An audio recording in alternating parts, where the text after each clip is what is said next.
आपण समस्तଙ୍କୁ स्वागत करुछि learn in 5 line channel को। आमर एही चैनल ले हमें महान पुरुषंकर जीवनी विषय रे जानंती। आजि मध्य जानिबा जने महान व्यक्तित्वंक विषय रे।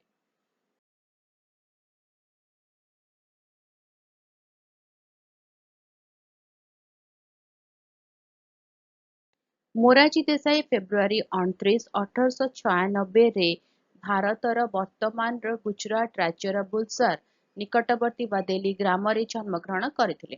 से युवावस्थारू सरलता सच्चोटता एवं नैतिक सरलतार नीति द्वारा गभीर भाव में प्रभावित होइथिले।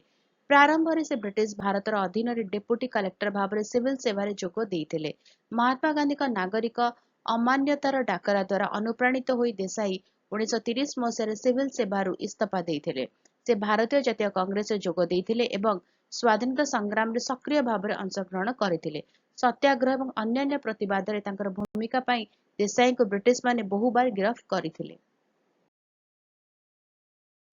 स्वाधीनता आंदोलन समय से क्रमागत भाव में 10 वर्ष अधिक जेल रे बिताइथिले।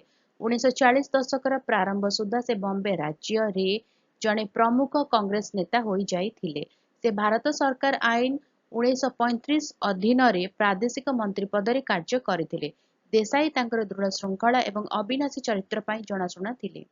1947 मसीह स्वाधीनता पर से 1952 रु 1956 पर्यंत गृहमंत्री एवं तापर बॉम्बे राज्यर मुख्यमंत्री भाव में कार्य करथिले। देसाई राज्य गुड़िकर भाषागत विभाजन को विरोध करथिले, जहा परे 1960 मसीह बॉम्बे को महाराष्ट्र एवं गुजरात रे विभक्त करथिला। 1950 दशक रे देसाई प्रधानमंत्री जवाहरलाल नेहरू अधीन रे केंद्र कैबिनेट मंत्री होइथिले। से 1958 ରୁ 1963 पर्यंत अर्थ विभाग रे थिले। लाल बहादुर शास्त्री प्रधानमंत्रीत्व समय देसाई जने वरिष्ठ कैबिनेट मंत्री भाव में कार्य करथिले।